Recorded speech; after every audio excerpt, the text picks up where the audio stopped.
Muy buenas a todos y a todas. Bienvenidos un día más a estas charlas online Yo me quedo en casa.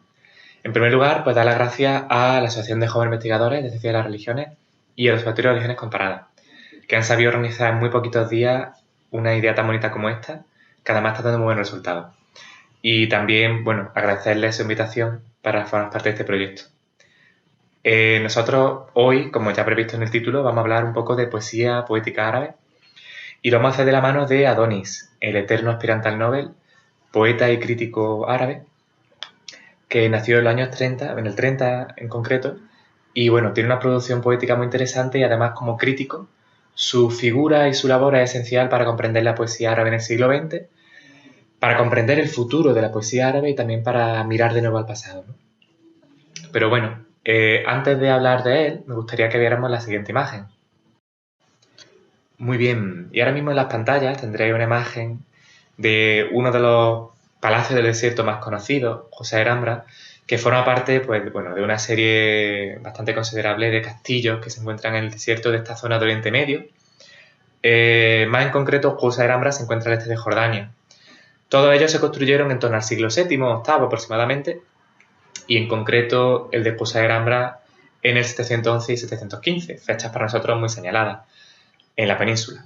Se atribuye al califa Omeya Walid I y se considera, por este motivo, que es uno de los ejemplos más notables, y cito literalmente, del primer arte omeya y de la arquitectura islámica. Sin embargo, cuando vemos imágenes del interior, que se conservan muy bien, además se ha restaurado en los últimos años, lo que encontramos pues son frescos que describen escenas de caza, frutos, frescos de mujeres, un sistema termal dividido en tres partes que claramente tiene una influencia romana, escenas desnudas, de bañistas desnudas, un motivos decorativos que son de estilo helenístico.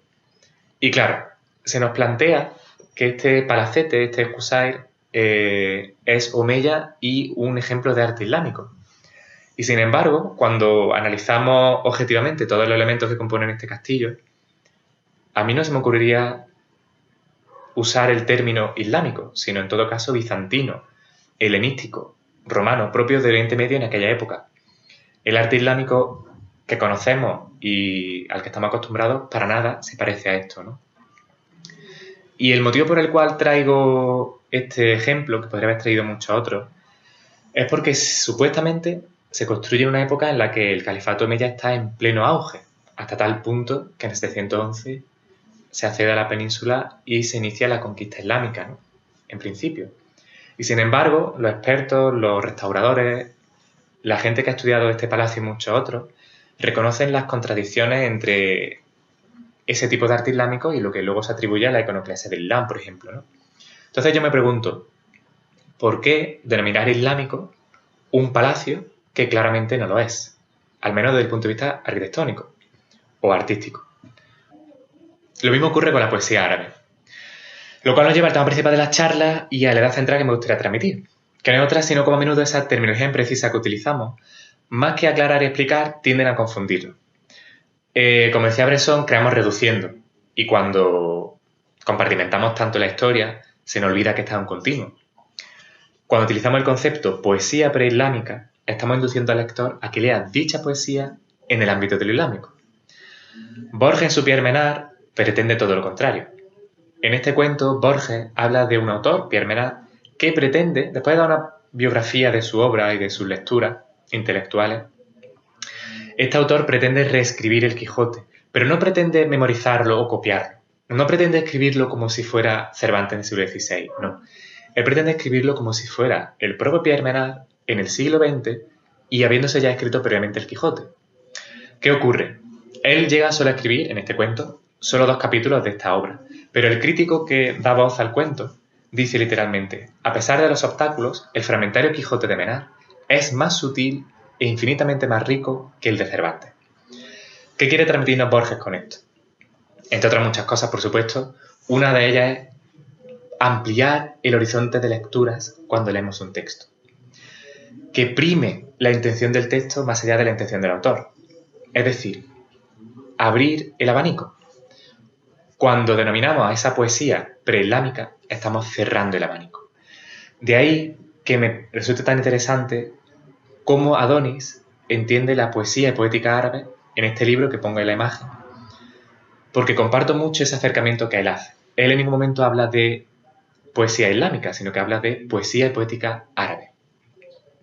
Además, se remonta a ese tiempo que se denomina muchas veces incorrectamente como Jahiliya, época de la ignorancia. Así pues, Adonis en este libro hace un recorrido desde los inicios de esa poesía escrita en árabe, intentando desgranar la poética y cómo estaba evolucionando desde entonces hasta el momento presente e incluso con vista al futuro, ¿no? Así pues, introduzcámonos en las páginas de Adonis. Reentroncando con el título de la charla, me gustaría leer este verso de Tamim bin Muqbal, poeta árabe del siglo VII, que utilizando la terminología clásica pues sería un poeta yahilí o preislámico, que dice así: Ma atibu al-aish law anna al-fata hajjarun tanbul hawadith anhu wa huwa malmum. Qué hermosura de vida si el joven fuese de piedra, por la que no pasaran accidentes y se quedase intacta. Ese, si el joven fuese de piedra, ese law anna al-fata hajjarun, es una de las ideas principales presentes en la poética árabe desde su inicio hasta la actualidad.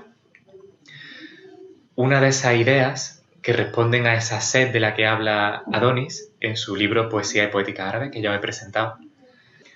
La poesía árabe fue en origen un aceptar la muerte y su transitoriedad, que vivía de una búsqueda de la trascendencia terrena. Se debe a esto que la vida del poeta yahilí sea un abismo del alma en donde se encuentran espacio, tiempo, necesidad y azar, ya que quien poseía suficiente valentía para enfrentarse al peligro del espacio era el único que sabía cómo ser dueño de su destino. Esto nos lo muestra perfectamente Zuhair ibn Abi Sulma en su Malakat, que las Malakat, para quien no las conozca, son estos largos poemas árabes, qasídas, de época preislámica que se consideran como el mejor trabajo poético de su época. Malakat significa colgadas porque se las creía colgadas de la Kaaba en Meca. No es casualidad que los temas que trataban, como la vida en el desierto, vida tribal, beduinismo, etc., fueran posteriormente los temas que heredó la poesía islámica. Vuelvo a insistir en cómo la etiqueta preislámico no es casual, sino que hay una intencionalidad, porque posteriormente esos temas serán los que luego se traten en poesía islámica. ¿Hasta qué punto la poesía preislámica no se inventó a posteriori? Así pues, el poema dice: cansado estoy de pesar en la vida, quien vive 80 años, júrote que se fatiga, sé lo de hoy y aún antes lo de ayer. Mas ignorante soy del mañana, veo que la muerte ciegamente golpea, al que alcanza mata y al que marra vive y envejece. Me gustaría detenerme en esa imagen de muerte ciega que golpea, según la traducción de Monferrer y Corriente, de 2005, la haría en Malakat, por si a alguien le interesa, porque esta imagen, hasta hace muy poco, fue la del camello ciego, en una imagen que provenía de la traducción inglesa, que dice así: I see death like the blundering of a blind camel. Him whom he meets he kills, and he whom he misses lives and will become old. De esta traducción inglesa vieron la traducción al español y Borges no pudo sino caer en el hechizo de tan poderosa imagen. La aprovechó y la vertió en su cuento La búsqueda de Averroes, que a quien no lo haya leído animo a que lo haga. A menudo se ha entendido el destino como una fuerza extraordinaria ante la que no cabe resistencia, que todo lo toma y todo lo cambia. Y ante ella el poeta yahilí se siente impotente. Y esta impotencia llevó a An-Numairi a exclamar: ojalá se detenga el tiempo. Adonis en su libro nos habla de una eterna sed que caracteriza esta primera poesía, que se considera preislámica. Una eterna sed como corporización de la vida en su sagrado fracaso.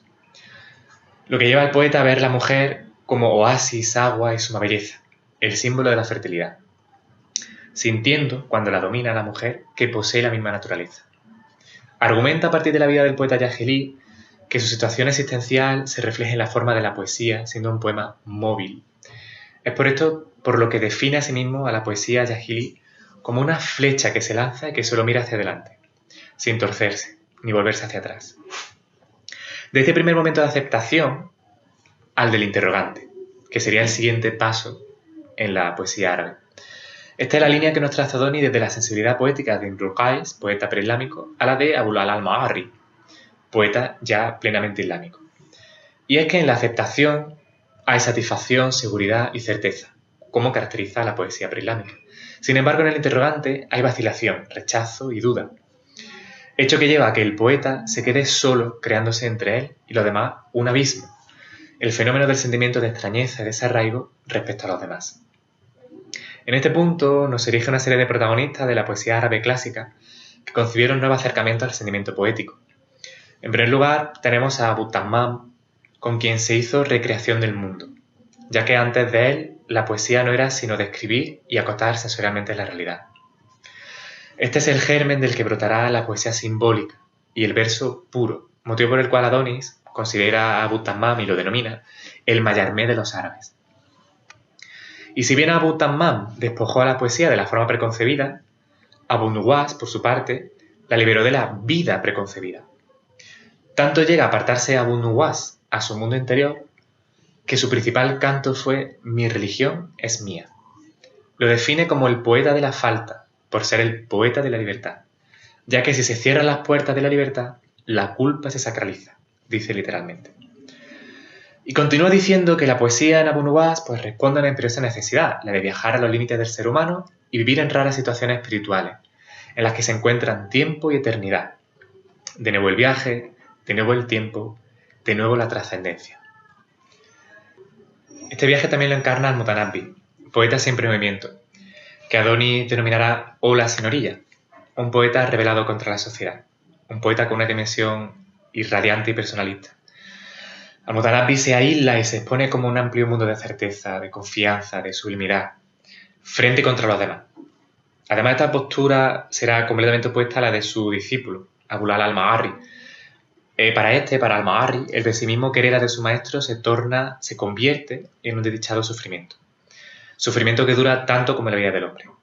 Y afligido por ser un hombre que vive prisionero de la muerte, al-Ma'arri sabe a la perfección que está muerto antes de ser enterrado, ya que según él, la vida es tan solo una muerte que acucia, y el vestido que el hombre lleva es su mortaja. Efectivamente, vuelve a aparecer ese deseo con el que hemos iniciado el vídeo, ¿no? Si el joven fuese piedra. Un deseo que al-Ma'arri manifiesta sin atisbo de duda de la siguiente manera: la roca es el mejor que el mejor de los hombres. Así pues se plantea al-Ma'arri porque vivimos en una ilusión. ¿No es acaso la muerte, resurrección y vuelta a la vida original? Y él exclamará: qué nefasto echar raíces, qué nefasto tener descendencia. Que arranquen la rama de mi árbol, dice literalmente, fijada al desamparo del suelo, y dejen que muera estirpado como el árbol. Muerte, apresúrate. También dirá Abul Ala al-Ma'arri: mi cuerpo es un remiendo que a la tierra se cose. Oh sastre de los mundos, cóseme. Porque al final, el hombre no deja de ser sino un remiendo en el tejido del ser. Tras esta primera etapa de poesía árabe clásica, la poesía seguirá teniendo un recorrido paralelo al surgimiento de la vida civilizada en el mundo árabe, y de tal manera que la técnica acaba dominando donde antes lo hacía la ociosidad, el pasatiempo o la opulencia. Es por esto que se considera que la técnica es un fiel reflejo de la fase histórica.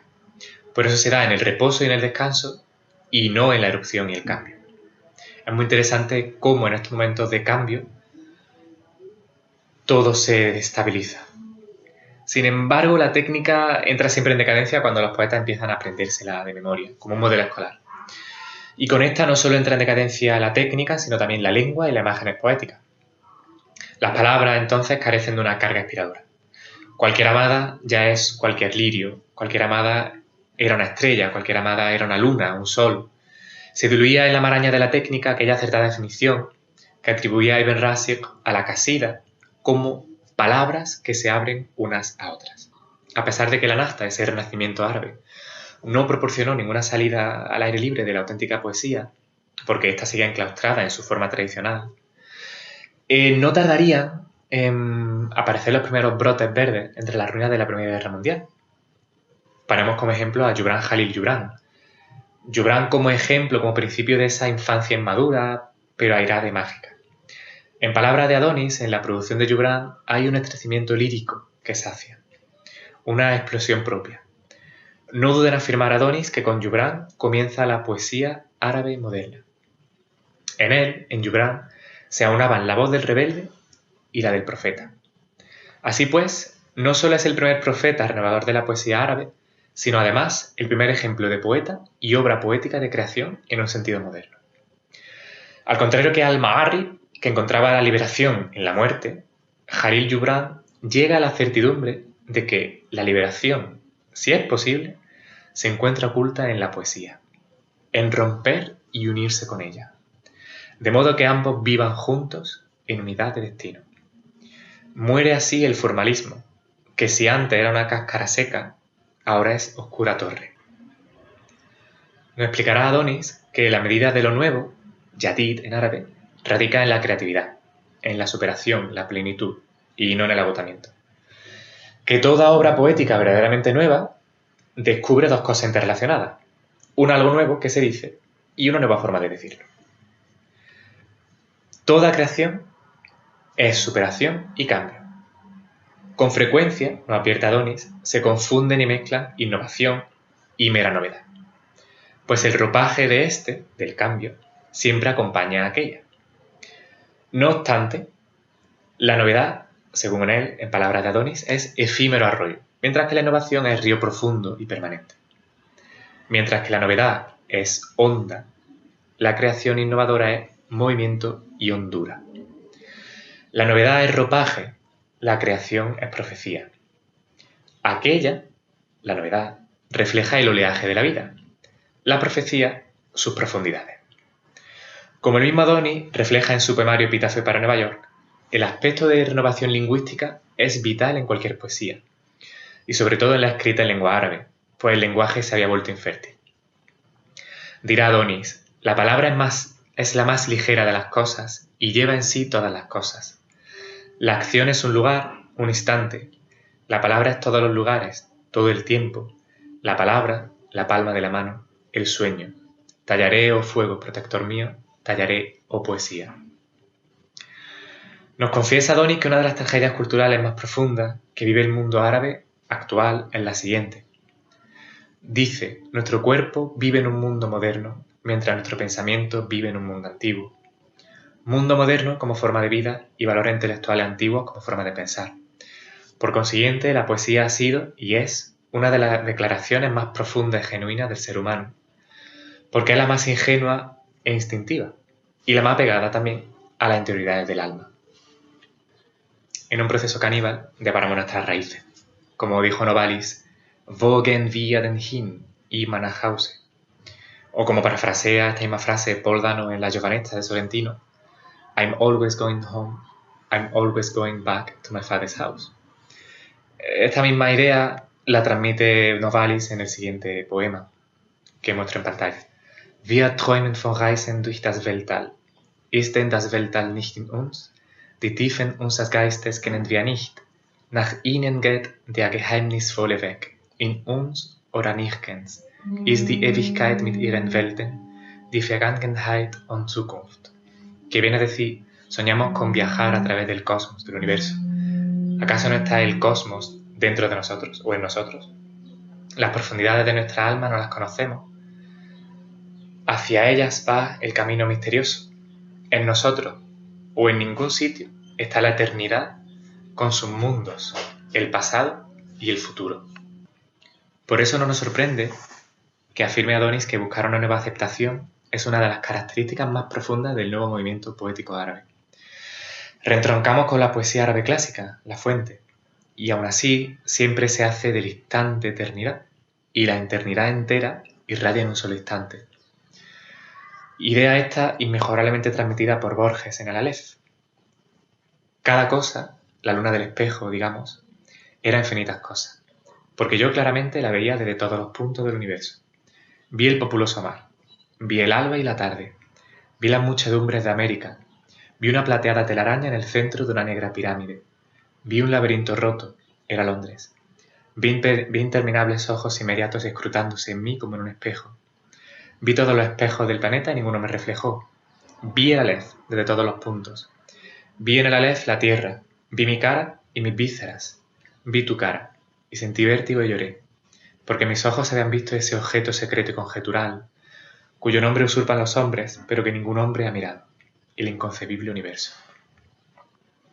Al crear, el poeta se vincula, o debería, al espíritu mismo de su nación, a los manantiales de su vida, sus ideales y aspiraciones, allá donde se encuentran las semillas y sus raíces, allá donde la perenne virginidad, donde la vida y su infinitud. Adonis nos continúa recordando la importancia de beber de nuestros orígenes, hablar desde la voz de los manantiales originarios de la entraña de su pueblo, ya que haciendo así, la voz del individuo se elevará a la voz del destino de la humanidad.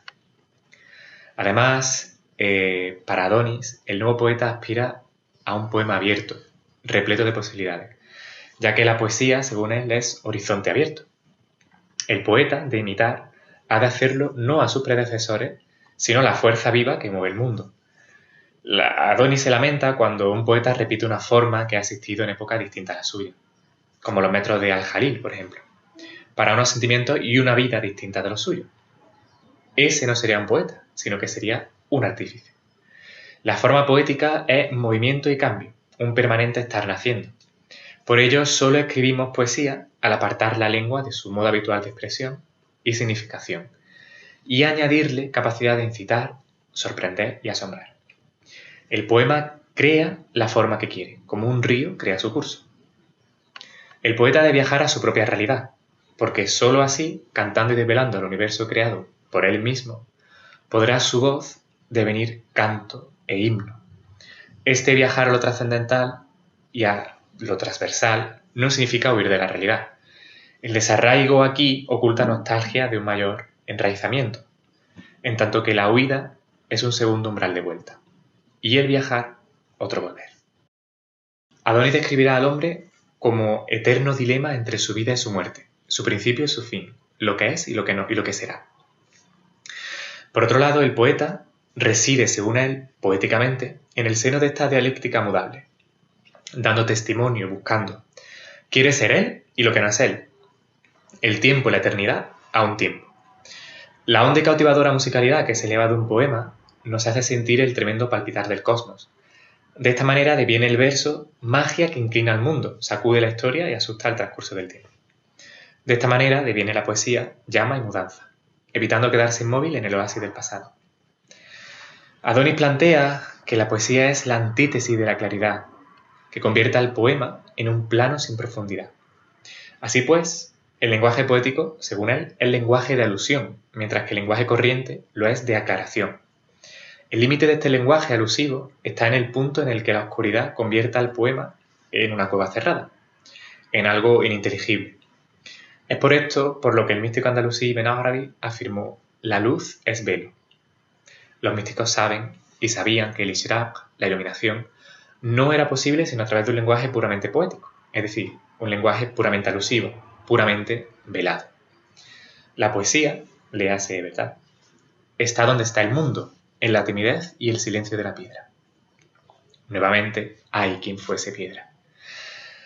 El silencio de la piedra dispuesta en cada momento a encerrarse en sí misma o taparse. El verdadero mundo poético es un mundo casi silente, entrevelado. Para terminar, Adonis reconoce que el poema ya no es un árbol, sino que es un bosque de significado.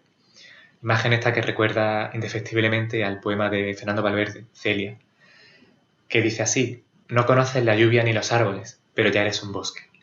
También dirá Adonis que el poema ya no es limitado, sino infinito. Que el campo de la poesía es el infinito. O, como dijo van der Leeuw, el historiador de la religión y el arte son líneas paralelas, que se cruzan solamente en el infinito, allí donde se encuentran a Dios. Espero que este rato compartido, esta pequeña charla, haya servido un poco para desvelar, para entrever cómo la poesía árabe no está confinada, a diferencia de nosotros, en el mundo de lo islámico, sino que bebe de todo lo que le rodea, se interrelaciona con el mundo en el que está. Ya bien sea un palacio en el desierto, que es más bizantino que islámico, o bien sea un poema escrito en época preislámica o un poema escrito en plena Nahda. Gibran, como Whitman, hablan del verso libre. La poesía preislámica, Al-Ma'arri, Al-Mutanabbi, todos estos poetas, no hablan de un sentir únicamente islámico, sino que tienen vocación de universalidad. Una sed que es compartida por el arte independientemente de la etiqueta que se le quiera poner. Si no os convence, espero que al menos nos podamos reconfortar con el siguiente verso de Ibn Dabiq, que dice así: Ya sahratun raid, rashi, damma al-ghamam alayyan. Si mi verso se pierde, derramen sobre la piedra inerte lágrimas los relámpagos. O como me gusta a mí traducirlo, o piedra, que me esparza el trueno como las lágrimas de las nubes sobre mí. Muchas gracias, un abrazo a todos y a todas.